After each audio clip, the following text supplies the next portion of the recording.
અગેલા સેજલબેન પરમાર અને આજ ગાંધીનગરના ટાઉન હોલમાં ઉપસ્થિત સૌ भाइयों बहनों ने मेरा राम राम नमस्कार।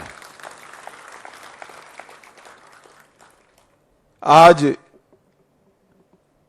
पुरुषोत्तम मासनो पहलो दिवस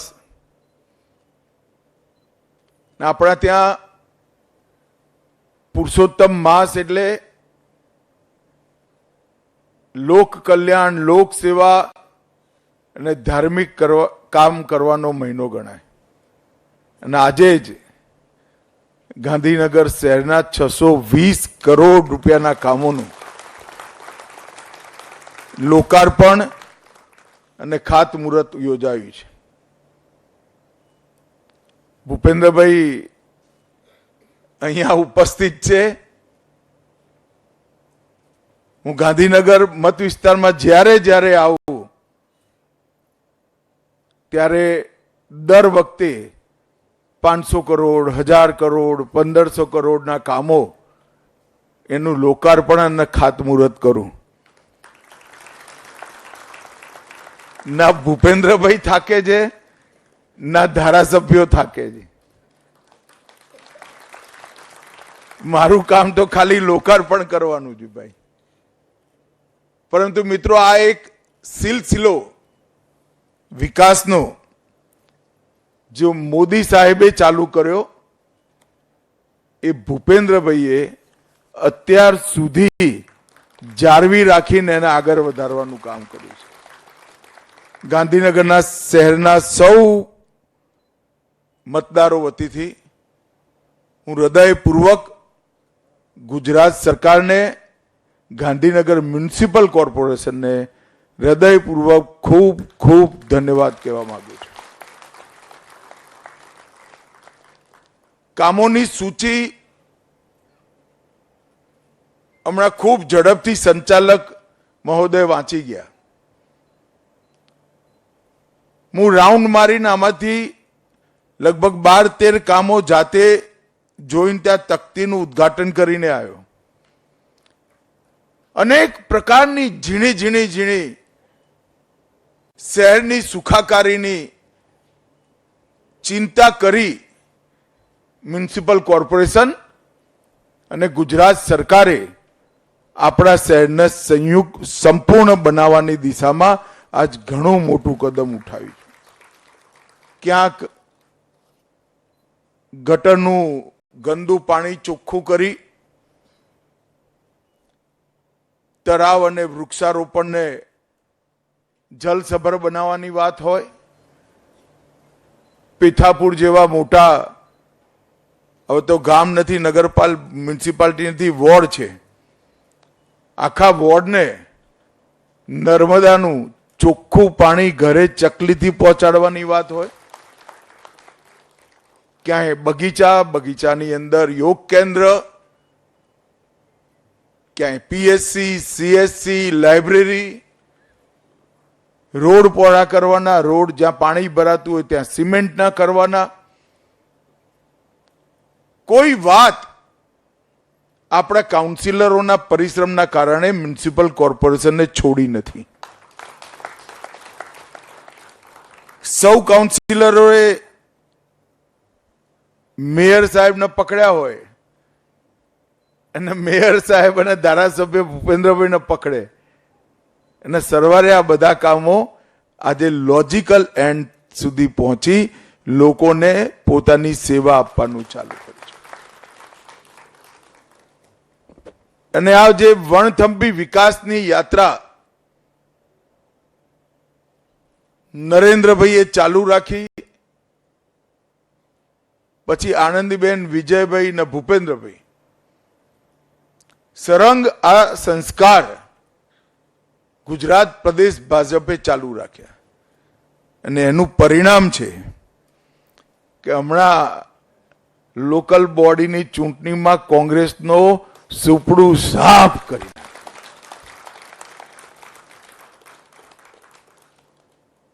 दूर दूर सुधी दूरबीन लईने शोधीए तो कांग्रेस देखाई नहीं रही।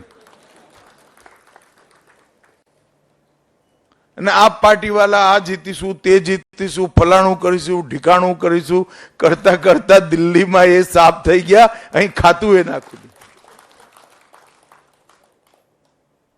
આ જે વિશ્વાસ ગુજરાતની જનતાનો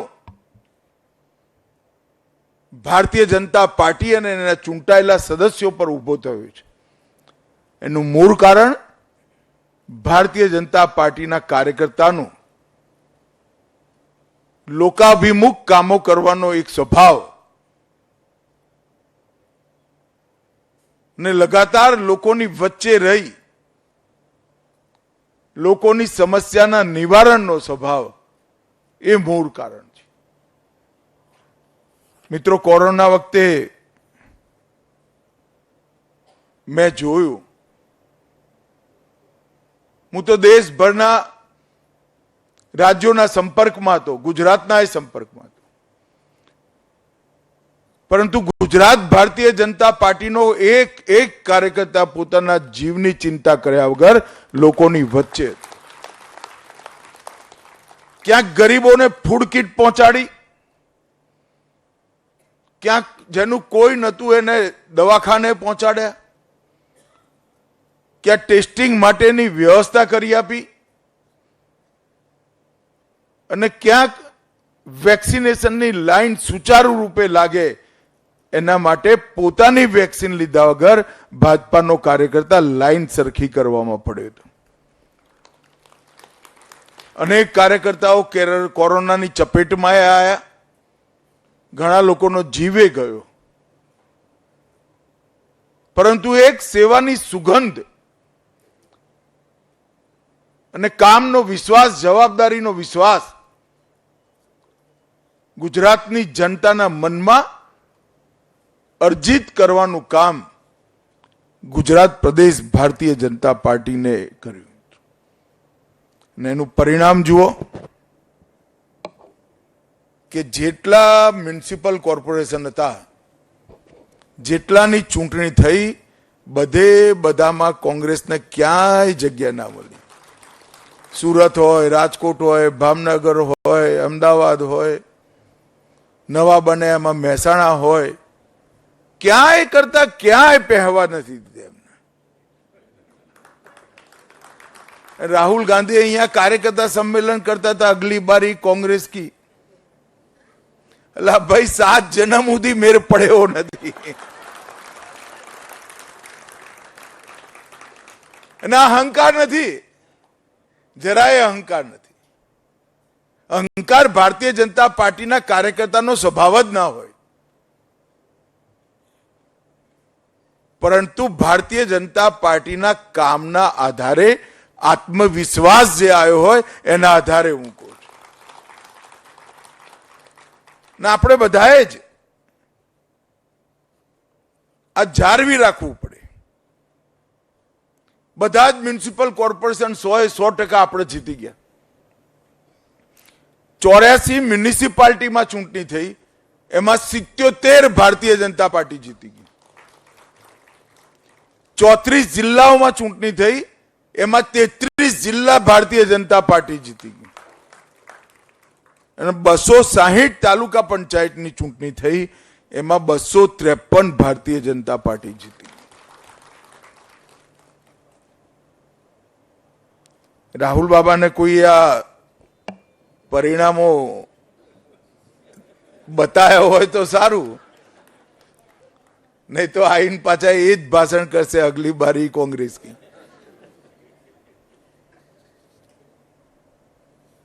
ભાઈ બહેનો, આ પરંપરા જાળવી રાખવાની જવાબદારી આપણી છે, આપણા સૌ કાર્યકર્તાઓની છે. હું તો દેશભરમાં ફરું છું. હમણાં જ 5 રાજ્યોની ચૂંટણીમાં 3 મહિના સઘન પ્રવાસ કરીને હમણાં આવ્યો. અને બંગાળમાં તો ઓહો જે ખોડો કાઢી નાખ્યો.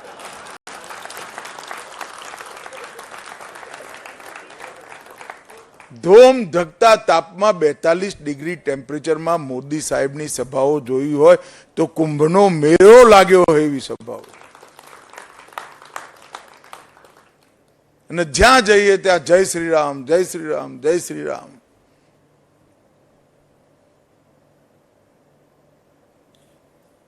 અને ઘણા બધા લોકોએ કહ્યું કે છેલ્લે પરિણામ શું આવશે. મને વિશ્વાસ હતો કે આપણે જીતીશું, પણ ખરેખર જનતાએ આપણા વિશ્વાસ કરતા પણ 207 સીટો આપીને ખૂબ મોટી જિમ્મેદારી, જવાબદારી ભારતીય જનતા પર. કદાચ કોઈએ 1964ના ગુજરાતનું ફિલ્મીકરણ કર્યું હોય કે 1964માં ગુજરાતનું ગામડું કેવું હશે, ગુજરાતના શહેરો કેવા હશે, લાઇટની વ્યવસ્થા કેવી હશે, લોકોના કામકાજ કેવા હશે, અને આજના બંગાળનું જો ફિલ્માંકન કરે, પિક્ચર બનાવે, તો મને તો વિશ્વાસ છે 65નું ગુજરાત 2 માર્ક વધારે લઈ જાય. 50 વર્ષથી વિકાસની કોઈ ગતિવિધિ નહીં. ઘરમાં ટ્યુબલાઇટ લેવી હોય, પંખો લેવો હોય, ઈંટ લેવી હોય, સિમેન્ટ લેવો હોય, દરેક વસ્તુમાં સત્તાધારી પાર્ટીનું કમિશન.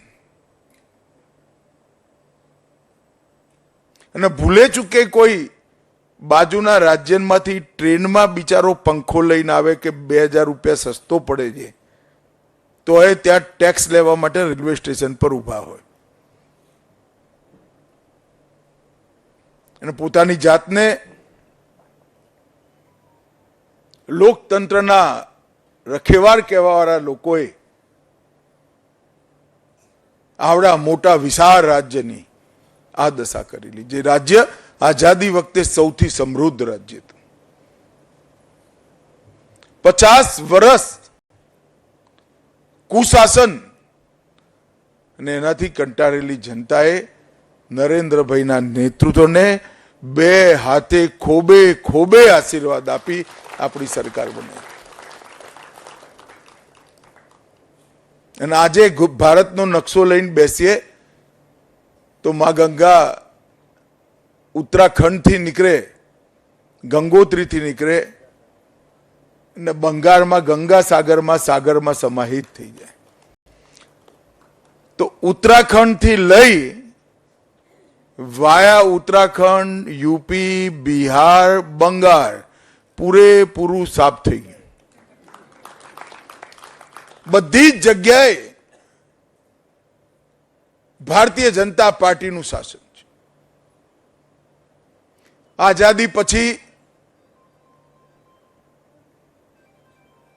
મહાત્મા ગાંધીની અસરમાં કોંગ્રેસને જે એક છત્ર રાજ મળ્યું હતું, એ જ દિશામાં આજે ભારતીય જનતા પાર્ટી આગળ વધી રહી છે. દેશના 80% વિસ્તારમાં આજે ભારતીય જનતા પાર્ટી અને એનડીએની સરકાર છે.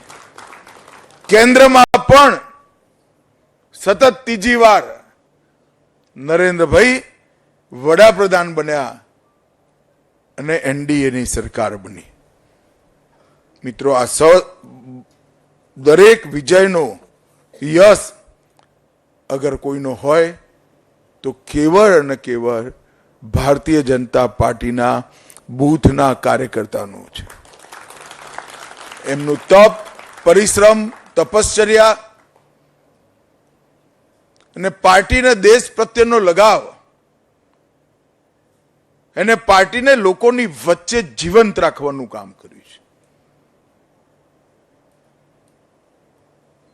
જે ધારાસભ્યો હોય એને ખબર હશે, ભૂપેન્દ્રભાઈને ખબર હશે, સહેજ નાનું અમથું ગામમાં આડું થયું તો કાર્યકર્તા નેતાઓનો પરસેવો લાવી દે. હું તો માનું છું એ જાળવી રાખજો. એના કારણે જ આજ ગુજરાતની જનતા લગાતાર 1990થી આપણને આશીર્વાદ આપે. આજે 620 કરોડ રૂપિયાના કામો ગાંધીનગર શહેરમાં નવા જોડાયેલા વિસ્તાર અને જૂના શહેરના વિસ્તારમાં થયા છે. એ આપણા સૌ માટે, ગાંધીનગર શહેરની જનતા માટે ખૂબ સરળતા ઊભું કરવાવાળું શહેર આવનાર દિવસોમાં બનાવવા માટે આપણને મદદ થવાની છે. ફરી એકવાર ગુજરાત સરકાર અને મ્યુનિસિપલ કોર્પોરેશન ગાંધીનગરનો આ ક્ષેત્રના સંસદ સભ્ય તરીકે હૃદયપૂર્વક ધન્યવાદ કરી મારી વાત પૂરી કરું છું. વંદે માતરમ. ખૂબ ખૂબ આભાર માનનીય અમિતભાઈ શાહ સાહેબ માટે ખૂબ તાળીઓની ગુંજ થઈ જાય. દેશનું બંગાળ રાજ્ય હોય કે અન્ય રાજ્ય, એની જીત પાછળ સામાન્ય કાર્યકર્તાનો શ્રેય છે. તો આવો. તો કેન્દ્રીય ગૃહમંત્રી અમિત શાહ ગુજરાતના પ્રવાસે છે અને તેમના દ્વારા ગાંધીનગર ખાતે વિકાસ કાર્યોની ભેટ આપવામાં આવી છે. તો બીજી તરફ વિપક્ષ વિશે પણ વાત કરવામાં આવી છે. બંગાળ ઇલેક્શન વિશે પણ અમિત શાહ દ્વારા વાત કરવામાં આવી.